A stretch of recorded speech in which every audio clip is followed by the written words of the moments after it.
The high-stakes world of hostage negotiations. Steve Witkoff, a name often heard in real estate circles.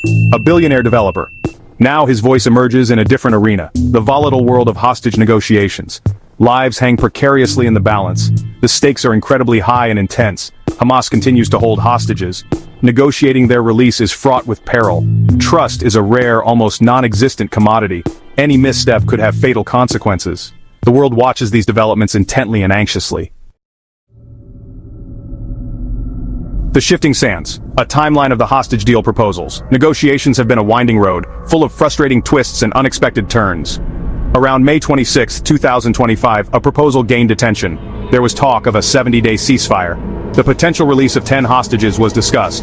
This offered a brief glimmer of hope, but that hope quickly began to fade. Hamas then made a public claim. They stated they had accepted a deal. However, Israel quickly and firmly pushed back.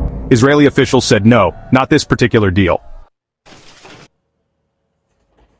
Suddenly, reports emerged that Hamas had shifted. They had allegedly revoked key concessions. Concessions previously understood to be part of the framework. This news landed like a bombshell, especially for those working tirelessly to broker the deal. Steve Witkoff's reaction was immediate and strong. His words were exceptionally blunt and direct. This single word formed the core of Witkoff's message. He broadcast his dismay on the platform X. "This is not negotiation," he declared forcefully. He characterized Hamas's actions as regression. The core of contention. What changed and why it matters. This section delves into the recent shifts in the negotiation dynamics and their broader implications. So, what exactly did Hamas change? Sources close to the talks say key concessions vanished. Initially, there was a sense of optimism as both sides seemed willing to compromise. This is truly the heart of the current impasse. The sudden shift in Hamas's stance has left many stakeholders puzzled and concerned. Successful deals rely on mutual give and take. Trust is built through consistent and reliable actions from both parties. If one side unilaterally backtracks on agreed points, trust erodes. This erosion of trust can have cascading effects on the entire negotiation process. The entire fragile negotiation process is threatened. The delicate balance that was painstakingly built can quickly crumble. This is precisely the serious issue Witkoff highlighted. His statements underscore the gravity of the situation. His frustration points to a fundamental breach.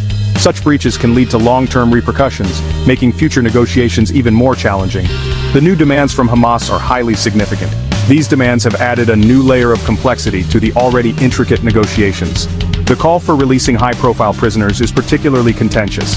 This issue has the potential to derail the entire peace process if not handled with utmost care and diplomacy. Ripple effects, impact on Israel, the US, and grieving families. Inside Israel, the news of Hamas's reversal caused turmoil. The streets were filled with people reacting to the unexpected turn of events.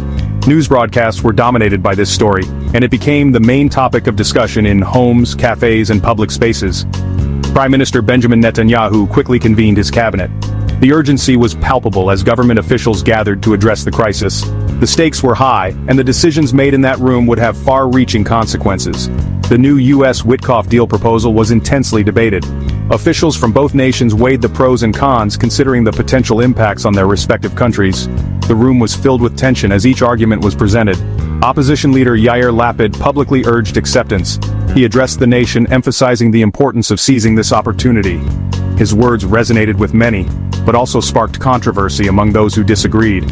He saw it as a painful, but perhaps necessary, chance. The weight of the decision was evident on his face, reflecting the gravity of the situation. It was a moment of deep contemplation for many involved, a chance to bring some hostages home. For the families of those held captive, this was a glimmer of hope amidst the darkness. Emotional gatherings were held, with loved ones clinging to the possibility of a reunion. Existing political divisions within Israel deepened further. The nation was already polarized, and this development only intensified the rifts. Protests erupted, with people taking to the streets to voice their opinions. The pressure on the government was immense. Journalists swarmed officials, seeking answers and updates. The political climate was charged, and every move was scrutinized. The United States is deeply invested in these talks. The U.S. government had a significant stake in the outcome, and its involvement was crucial. The alliance between the two nations was being tested. It played a significant role in crafting the proposal. American diplomats worked tirelessly, negotiating and drafting agreements. Their efforts were aimed at finding a resolution that would benefit all parties involved. Steve Witkoff, an American citizen, is directly involved. His participation added another layer of complexity to the negotiations. As a key figure, his actions and decisions were closely watched. Hamas's reported reversal is a considerable setback for U.S. diplomacy. The sudden change in stance by Hamas disrupted the progress that had been made.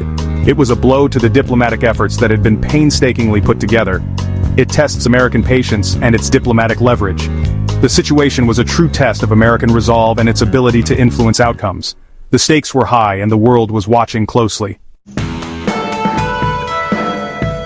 Global chessboard: international reactions and diplomatic maneuvers. International mediators are working around the clock. Egypt and Qatar play particularly crucial roles. Their envoys shuttle tirelessly between the different parties. They are attempting to bridge enormous complex gaps. Hamas's new hardened stance significantly complicates their job. It severely tests their influence and diplomatic skills. Their continued role is absolutely vital, but it has become incredibly challenging now. The world overwhelmingly condemns the act of hostage-taking. However, finding workable solutions proves incredibly difficult. Applying effective pressure on an organization like Hamas is complex. The path forward: navigating uncertainty in a volatile crisis. A huge unanswered question looms large. The world watches with bated breath, wondering what the future holds for this deeply entrenched conflict. The stakes are incredibly high, and the uncertainty is palpable. What happens after the proposed 60-day truce? This temporary pause in hostilities is meant to provide a window for more comprehensive peace talks, but the path forward is fraught with challenges. Assuming a truce even begins, the initial agreement is just the first step in a long and arduous journey towards lasting peace. And if no further, more permanent agreement is reached, the consequences could be dire. The fragile ceasefire could shatter, plunging the region back into chaos. This is widely seen as the main sticking point. Both sides have deep-seated mistrust and conflicting objectives that make compromise difficult. Israel insists on retaining the option to resume military action. They argue that security concerns necessitate a strong defensive posture. Hamas, conversely, seeks long-term guarantees and an end to conflict. They demand assurances that their people will no longer live under siege and that their rights will be respected. This is a fundamental, perhaps irreconcilable disagreement. The gap between their positions seems insurmountable, and yet the hope for peace persists.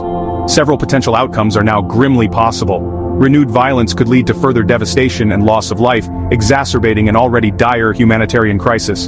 The current deal, as proposed, could collapse completely. If the truce fails, it could set back peace efforts by years, if not decades. Negotiations might eventually restart at a later date.